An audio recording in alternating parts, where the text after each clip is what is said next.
주말 동안의 이슈를 정리하고 이번 주 가장 눈여겨볼 소식 살펴보는 시간입니다. 시사구말리 문화일보의 이현정 논설위원 나오셨습니다. 안녕하십니까? 네, 안녕하세요. 정치 전문 김보협 기자 자리하셨습니다. 안녕하십니까? 안녕하세요. 예.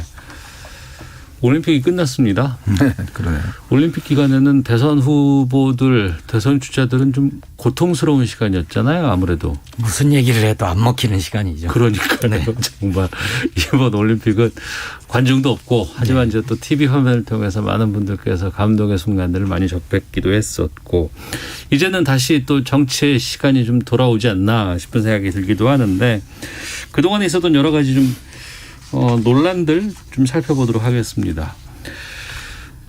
당 대권 주자 행사 패신 논란이 지금 국민의힘 쪽에서 나오고 있습니다. 그러니까 이준석 대표를 비롯한 지도부와 윤석열 후보 간에 좀 마찰음이 있는 건 아니냐 이런 지금 논란이 좀 꽤 되고 있는데 그러니까 당 대표가 봉사활동 가야 된다 갑시다라고 했는데 여기에 윤석열 후보가 난 안 나갑니다. 그리고 다른 쪽도 나가지 맙시다. 뭐 이렇게 했습니까? 어떤 내용입니까? 김보혁 기자.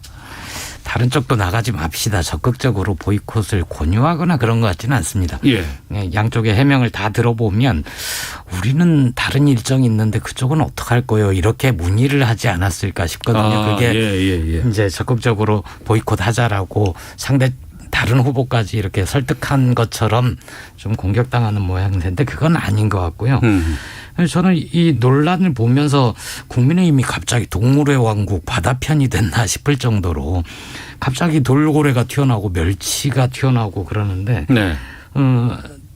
당대표와 대선 주자들 사이에 갈등 긴장 이것까지는 아닌 것 같지만 이준석 대표는 일단 당 바깥의 변수가 좀 줄어들고 불확실성도 줄어들고 했으니 네. 당 대선 주자 출마할 사람들을 한자리에 불러 모아서 우리 이렇게 짱짱한 당입니다. 자랑도 좀 하고 싶고 예.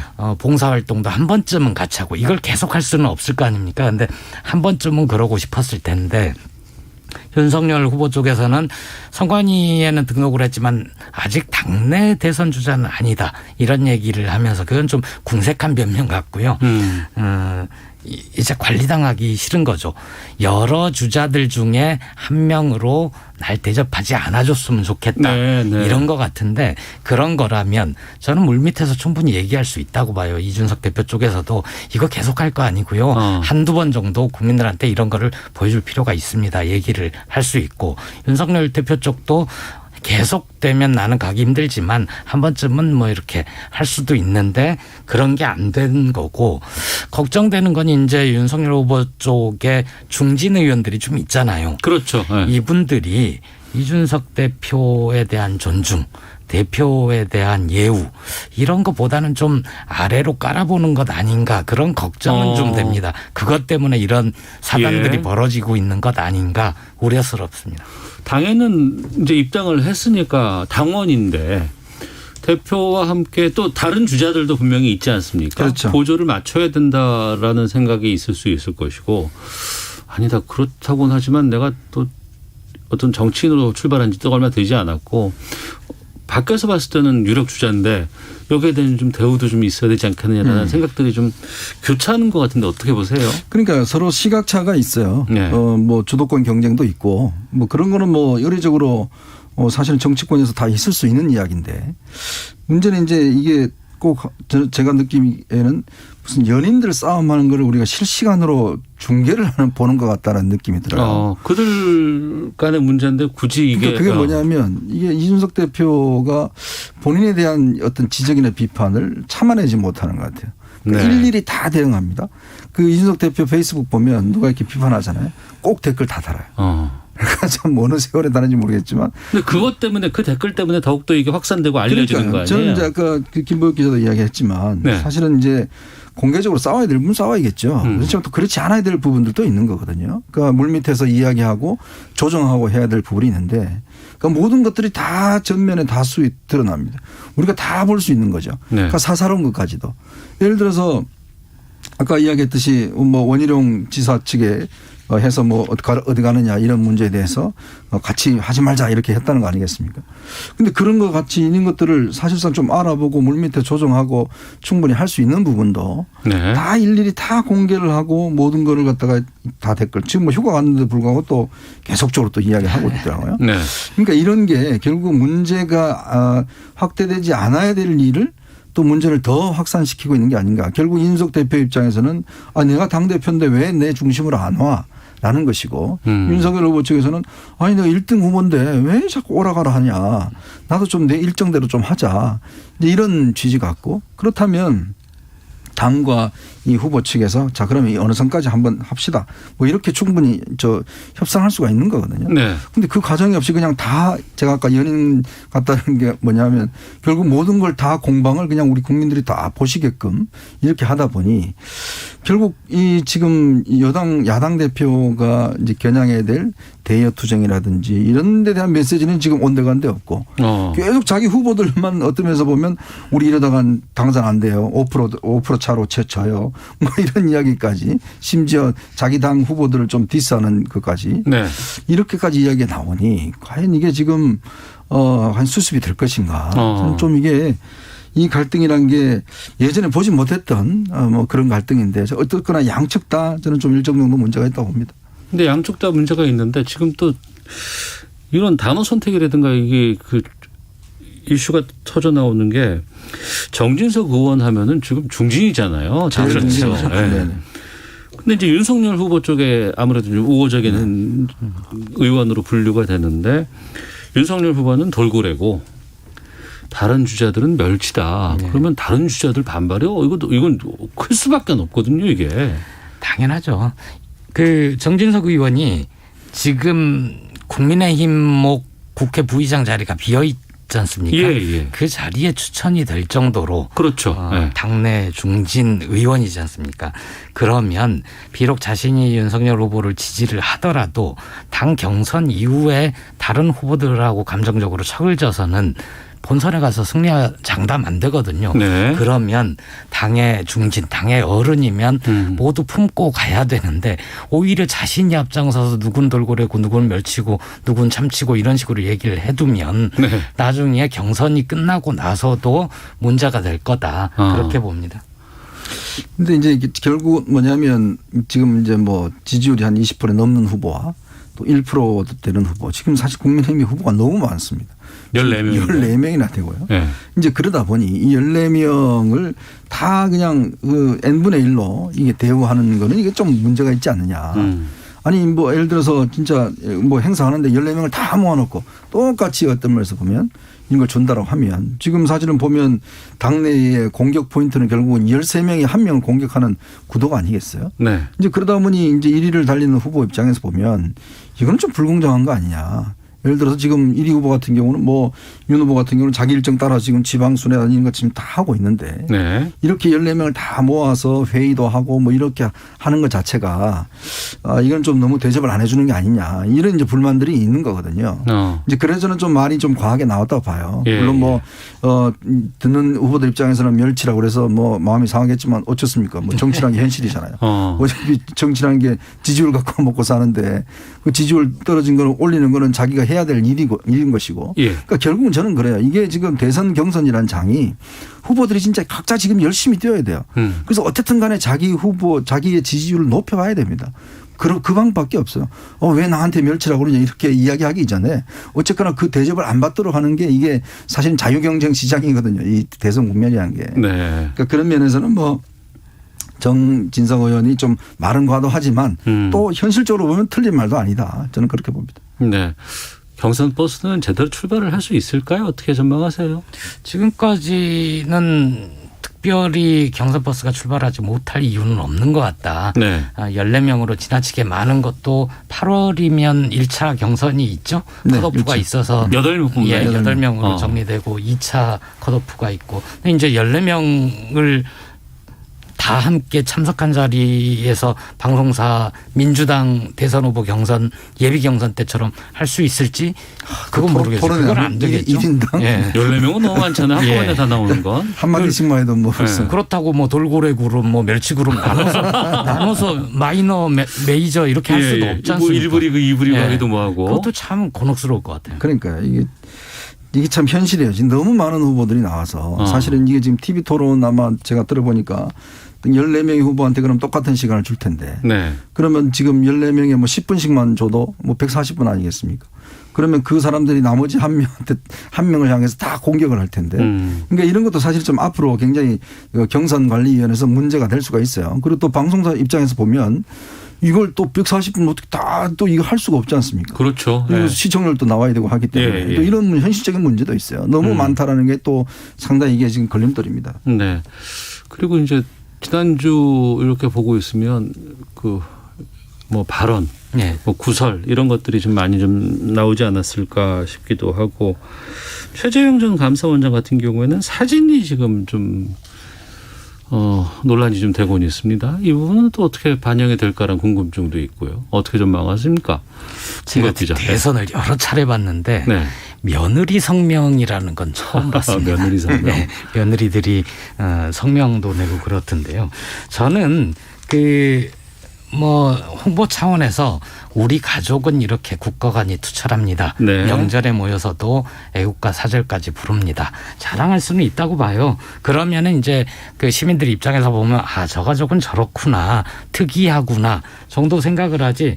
저런 그 국가관을 가졌으니까 저런 가풍을 우리도 따라 보여야 되겠다. 아니면 저런 가풍을 가진 분은 정말 대통령 자격이 있다. 이렇게까지 생각하지는 않을 것 같습니다. 근데 뭐 저는 좋은 가풍이라고 봅니다.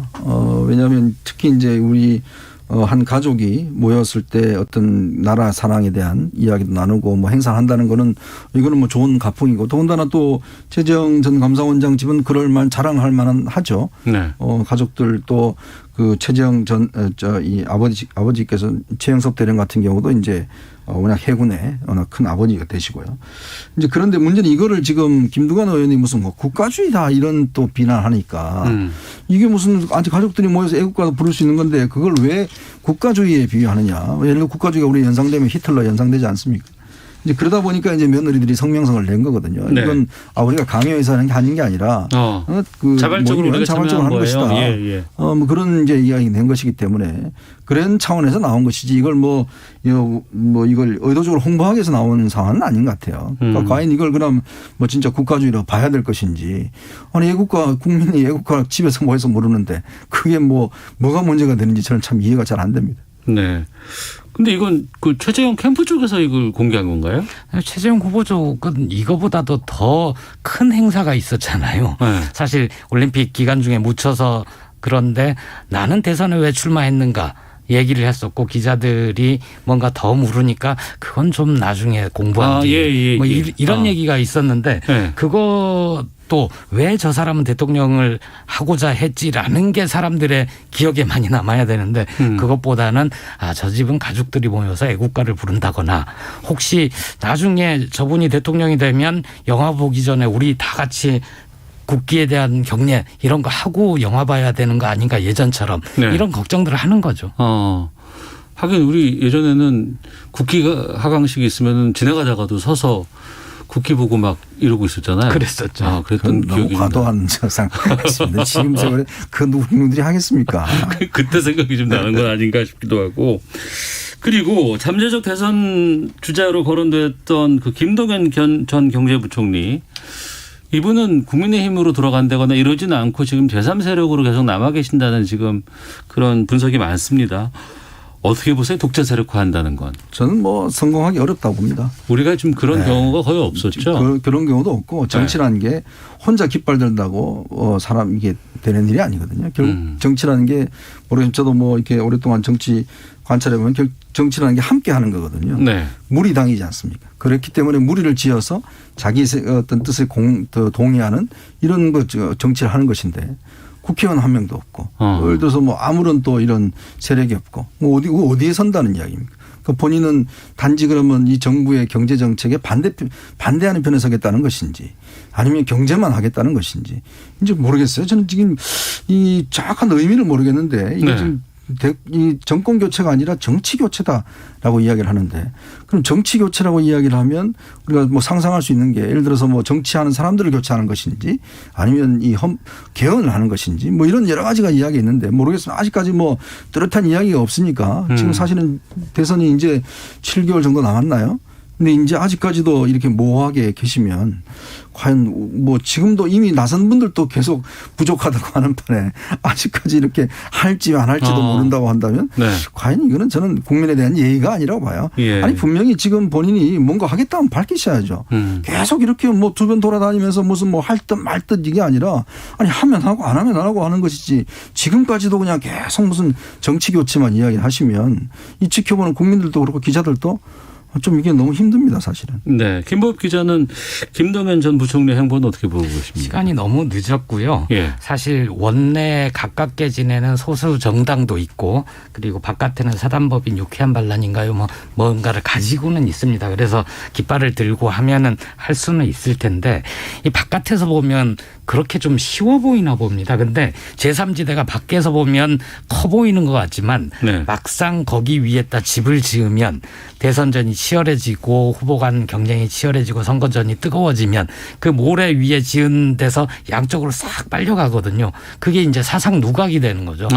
그게 커 보이지만 실제 하지 않는 땅이 그 위에 집을 짓는 것일 수 있다. 그렇게 봅니다. 힘든 길이고 불편한 길인데 이걸 선언하는 이유는 뭐라고 보세요? 그러니까 이제 어떤 면에서 보면 현실 정치와는 좀 자기는 좀 다르게 가겠다. 그리고 또 자기가 생각하는 어떤 이 앞으로의 대한민국 경제에 대한 비전들을 좀 더 이제 국민들한테 좀 선명하게 전달하겠다. 이제 이런 취지 갖기는 이해는 하는데요. 문제는 그런 뜻이 국민들한테 잘 전달이 돼야 되는데. 전달하기 위해서는 당이라는 것이 중요하고. 뭐 당도 중요하고 이제 본인이 뭔가 메시지를 지금 구체적으로 그러면 제시를 한다든지 이렇게 또 요즘 뭐 SNS도 많고 그렇지 않습니까? 전달 수단이 많으니까 이제 그런 걸 통해서 최근에 책을 하나는 내셨던데 문제는 지금 그 단계보다는 아직까지도 고민하고 있으면 안 되죠.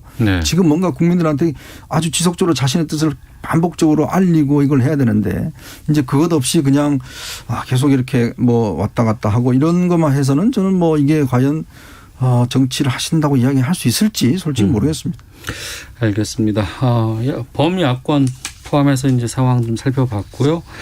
기상청 연결해서 날씨 상황 살펴보고 교통정보 확인하고 돌아와서 이번에는 여권 대선 후보들 상황 살펴보는 시간으로 준비하도록 하겠습니다. 네, 시사본부 시사구말리 돌아왔습니다. 이현종, 김보엽 두 분과 함께 말씀 나누고 있는데요. 여당 쪽 상황 보겠습니다.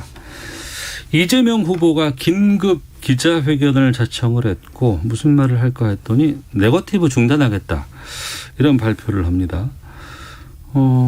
기자회견까지 열면서 네거티브를 중단하겠다 이런 배경은 우리가 어떻게 봐야 될까요? 일단 정치적으로 보자면 이낙연 후보의 상승세가 좀 꺾였다고 판단하는 것 같아요. 그러니까 최근에 보면 이낙연 후보의 상승세가 좀 눈에 띄게 이제 있었는데 일정 정도 이제 그동안 뭐 네거티브 공방을 막 벌였지 않습니까? 이제 그러면서 조금 이제 이재명 후보가 좀 불리한 위치에 있었는데 최근에 좀 상당히 지지율이 주춤한 현상을 나타나고 있거든요. 그러니까 그건 뭐냐면 이제 상승 추세가 꺾였다. 이제 그러면 일단 주도적으로 판을 좀 바꿔버려야겠다.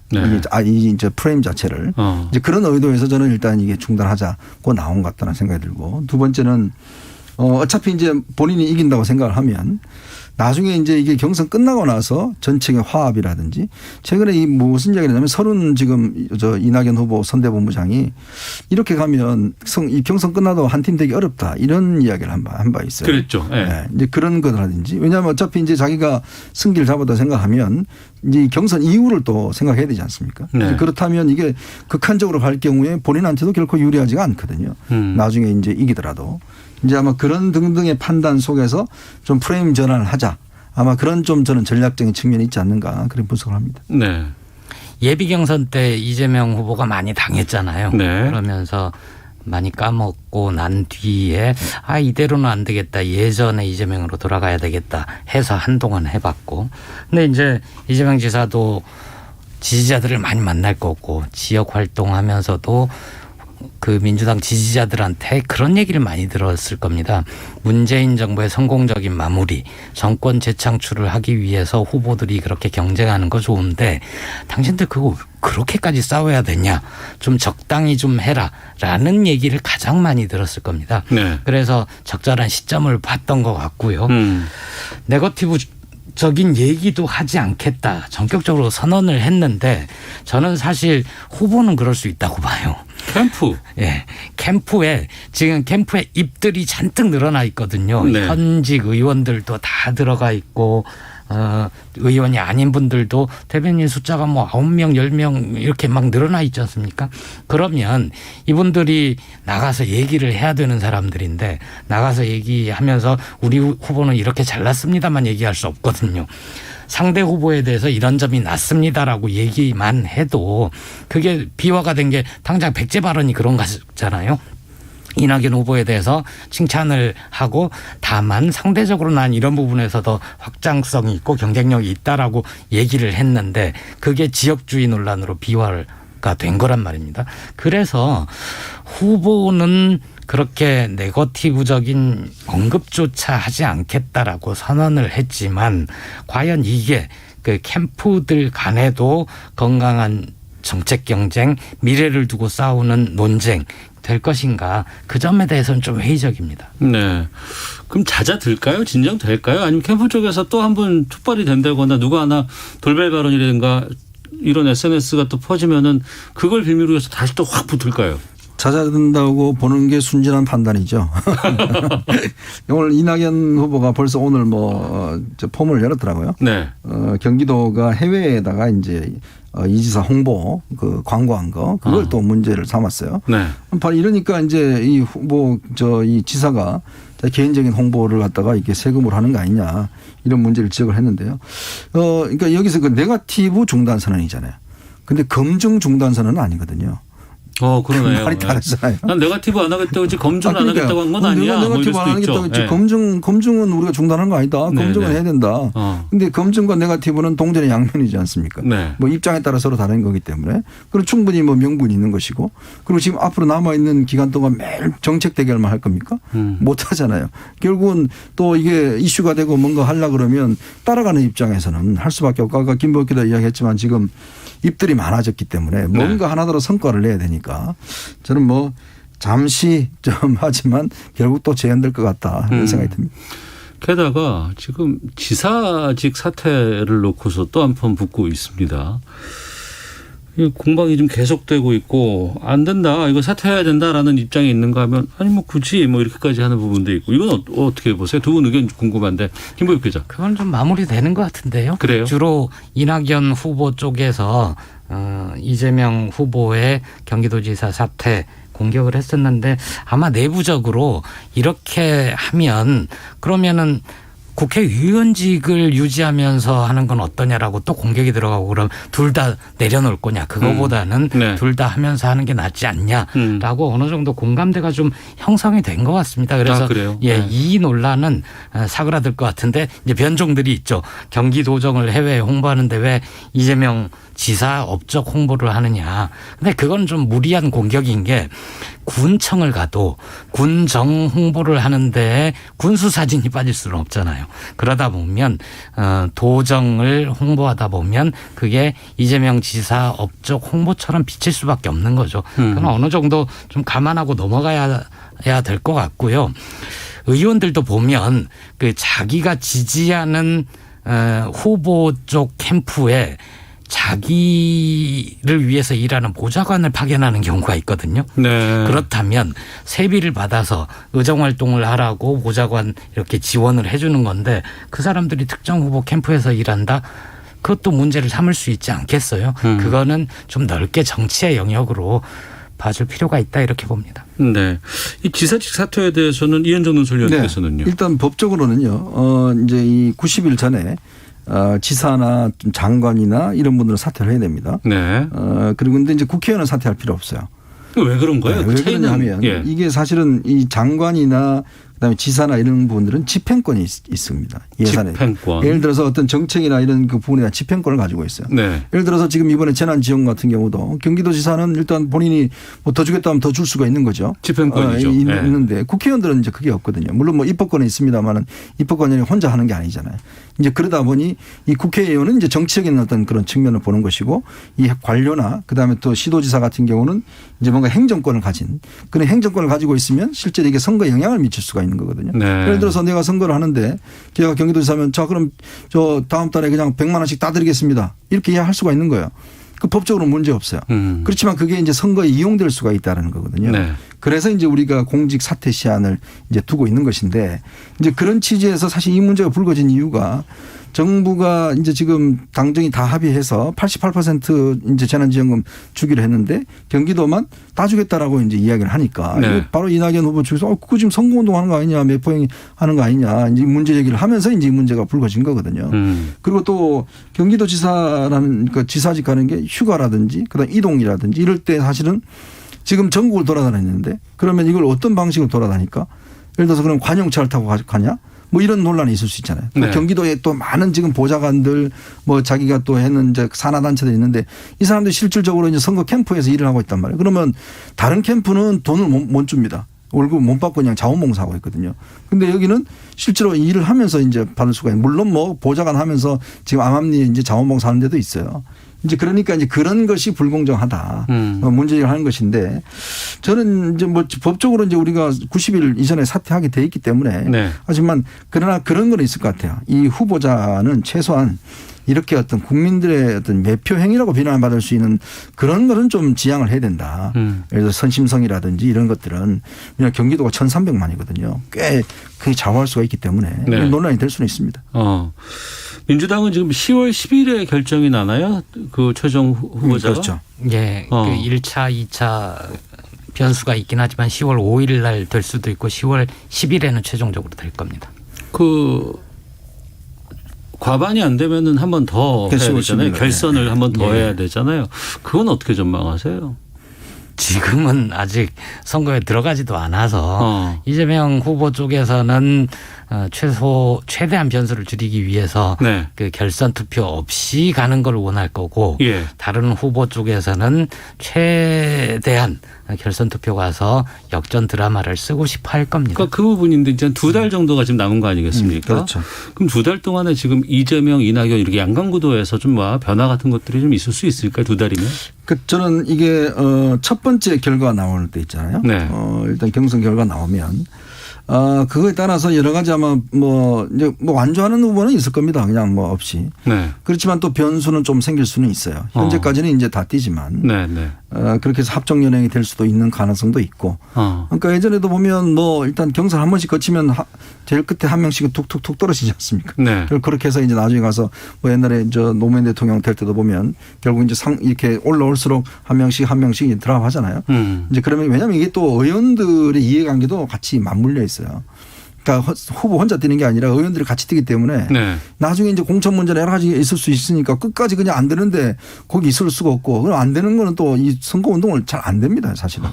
그러니까 이게 후보 입장에서는 압박을 받을 수밖에 없어요. 그 부분인 게 저희가 지금 말씀을 나누다 보면은 여당 상황을 다루는데 1, 2위 간에 주로 이제 집중이 이제 되다 보니까 예. 다른 3, 4, 5, 6위 이분들에 대한 좀 다룰 수 있는 시간도 많이 없고 근데 보면은 2달 정도의 시간이 남았을 때 역전 드라마가 가능할까에 대한 궁금증도 좀 있기는 하거든요. 일단 후순위 후보들은 최대한 3등 안으로 들어와야죠. 네. 그렇지 않고서는 의미 있는 변화를 일구기는 힘들고 오히려 경선이 진행되면서 아래서부터 떨어져 나갈 가능성이 크고요. 그러기 위해서 지금 치열하게 얘기들을 좀 하는 거 아닙니까? 추미애 후보 같은 경우에는 열린민주당과의 통합 문제를 민주당 지도부가 진지하게 고민해야 된다. 이렇게 던지기도 했고 정세균 후보 쪽도 곧 반전이 일어날 거다. 네.